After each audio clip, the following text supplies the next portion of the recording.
તાડપત્રીમાં ચાલતી શાળાથી। આ વાત સાંભળવામાં મજાક લાગશે, પરંતુ સાચી છે। શિક્ષણ માટેના શિક્ષણ વિભાગના અભિગમે આમ કરી દેખાડ્યું છે। છોટાઉદેપુરમાં એક એવી શાળા છે કે જેના 5 ધોરણના બાળકો તાડપત્રીની નીચે બેસીને ભણે છે, એ પણ 2-5 મહિનાથી નહીં, પરંતુ પૂરા 4 વર્ષથી। કેવી છે આ શાળા અને બાળકોની દશા, જોઈએ આ રિપોર્ટમાં।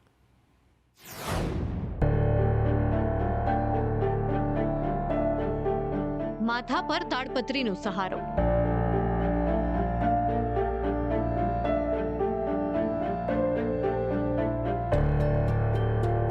વર્ગખંડની ગરજ સારતી એક દિવાલ,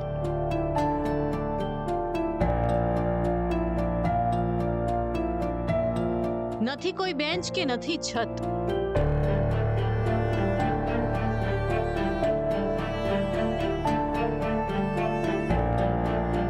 અભાવ અને લાચારી વચ્ચે અથડાતું બાળપણ।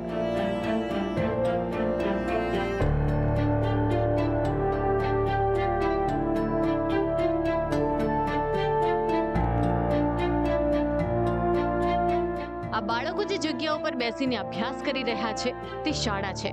આ વાત માનવી પડે તેમ છે। અહીં વિદ્યાર્થી, શિક્ષક અને બ્લેકબોર્ડ સિવાય શાળાનો કોઈ જ માપદંડ લાગુ નથી પડતો। શાળાની ઇમારતનું તો નામો નિશાન જ નથી, તો સુવિધાઓની વાત તો કરવા જેવી જ ન રહી। આ દ્રશ્યો છે છોટાઉદેપુર જિલ્લાના ક્વાંટ તાલુકાની સૈડીવાસણ ગામની ઘટોલ પ્રાથમિક શાળાના, જે શાળા શબ્દ સામે સવાલ ઉઠાવે છે। છોટાઉદેપુર જિલ્લાની અંદર પ્રાથમિક શાળાઓની દશા દયનીય જોવા મળી રહી છે। હાલ સંદેશ ન્યૂઝની ટીમ પહોંચી છે કવાંટ તાલુકાના સૈડીવાસણ ગામના ઘટોલ ફળિયા પ્રાથમિક શાળામાં। ઘટોલ ફળિયા પ્રાથમિક શાળાની અંદર 1 થી 5 ધોરણની શાળા આવેલી છે, પરંતુ શાળા તો માત્ર નામની કહી શકાય। અત્યારે તો અહીંયા બાંબુ અને પ્લાસ્ટિકના છત બનાવી અને નીચે બાળકોને જમીન ઉપર બેસાડીને અભ્યાસ કરવામાં આવી રહ્યો છે। અહીંયા 1 થી 5 ધોરણની અંદર 55 જેટલા રજીસ્ટર સંખ્યા નોંધાયેલી છે અને એક શિક્ષક છે। એક શિક્ષક હાલ તાલીમમાં ગયેલા છે, તેથી અહીંયા એક બીજા બેનને કામગીરી માટે મૂકવામાં આવ્યા છે। મહત્વની વાત એ છે કે સૌ ભણે સૌ આગળ વધેના નારા લગાવતી ગુજરાત સરકાર બાળકોના શિક્ષણ માટે પ્રાથમિક સુવિધાઓ આપવાથી વંચિત રહી છે। વર્ગખંડના અભાવે ધોરણ 1 થી 5માં અભ્યાસ કરતા 55 વિદ્યાર્થીઓ એક સાથે ભણવા બેસે છે। આટલું ઓછું હોય તેમ શાળામાં શિક્ષક પણ એક જ છે। જે તાડપત્રી અને વાંસનું છાપરું તૈયાર કરવામાં આવ્યું છે, એ પણ ગ્રામજનોએ તૈયાર કર્યું છે।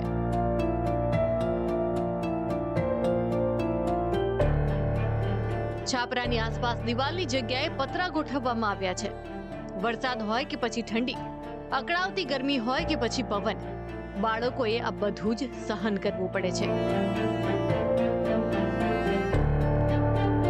તેમની સલામતી અહીં જોખમમાં છે। અમારે જે લાકડા હોય તે અમે કાપી લાવીને ઉપર તાડપત્રી નાખીને છોકરાને ભણાવીએ છીએ, અને છોકરાનો પણ જીવનો જોખમ છે કે પવન આવે તો તાડપત્રી ઉડી જાય અને કદાચ વાસ પણ પડી જાય તો માથા ઉપર પડે, હાથ પગ ઉપર પડે, હાથ પગ ભાગી જાય। વરસાદ પડે તો પવન આવે એટલે ઊંચા નીચું થાય, એવામાં કોઈ ઉડી જાય તો પછી મારે ઉપર ચડીને એને સરખું કરવું પડે, એવી હાલત છે। નીચે પડે તો બીક લાગે ખરી? બાળકોનો જીવનો જોખમ ખરો? બહુ તો જીવનો જોખમ ખરો। તો તમે એ બાબતે શું કહેશો? વહેલી તકે નિશાળ અમારી મંજૂર બને, એના જે ઓરડા બની જાય તો સારું। બાળકો ભણતા હોય ત્યારે રખડતા કૂતરાઓ આવી ચડે છે, ભસે છે, એકબીજાની સાથે બાજી પડે છે, બાળકોને પણ કરડે છે। નથી પીવાના પાણીની વ્યવસ્થા કે નથી શૌચાલય, પરંતુ બાળકોને તો હવે આ બધાની આદત પડી ગઈ છે।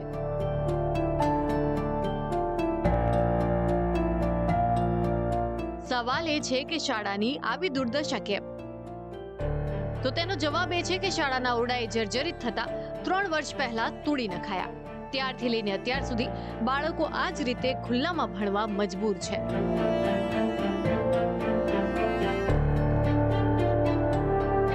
2022માં આ સ્કૂલ જર્જરિત હાલતમાં હતી, એના લીધે તોડી પાડેલી હતી। અમે ઘણીવાર વારંવાર રજૂઆત કરી, ટીઆરપી સાહેબને મળ્યા ત્યારે અમને એવો જવાબ મળ્યો કે જે તે સમયે આનું જે ટેન્ડર પ્રક્રિયા હતી એમાં લો હતી કહેવાય, અને હવે જે બાંધકામ છે એમાં એમને મોંઘવારી નડે છે એવું કેવું છે। અમે કવાંટ તાલુકા પંચાયતમાં જઈને મળ્યા ત્યારે અમને એવો જવાબ મળ્યો। સ્થાનિકોએ આ અંગે તંત્રને ઘણી રજૂઆતો કરી, પરંતુ પરિણામ નથી આવતું. સંદેશ ન્યૂઝે જ્યારે જિલ્લા શિક્ષણ અધિકારીને સવાલ કર્યો તો તેમનો શું જવાબ મળ્યો તે પણ સાંભળી લો.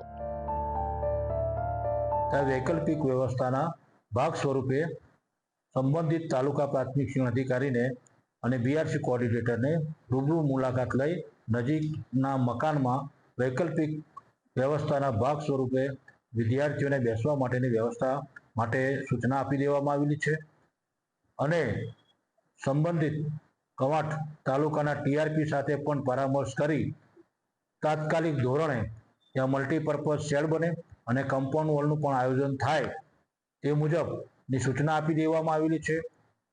આ શાળાના 2 ઓરડા હાલ સમગ્ર શિક્ષા ગાંધીનગર દ્વારા ટેન્ડરિંગ પ્રોસેસમાં છે.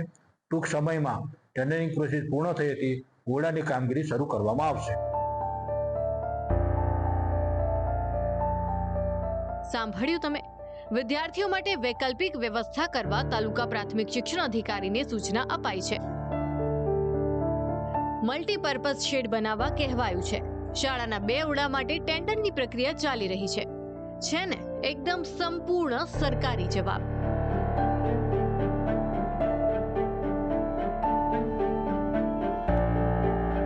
અધિકારીનો આ જવાબ મજાકથી કમ નથી. સવાલ એ છે,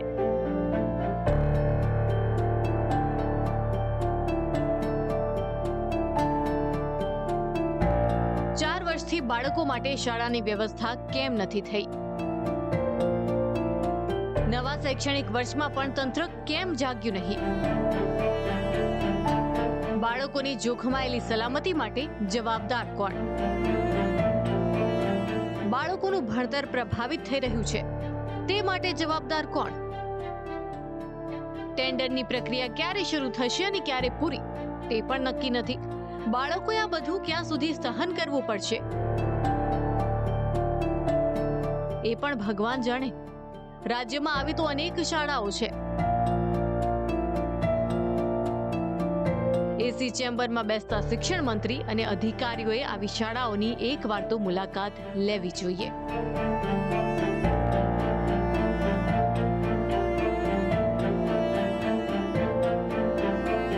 અમિત પટેલ, સંદેશ ન્યૂઝ, છોટાઉદેપુર.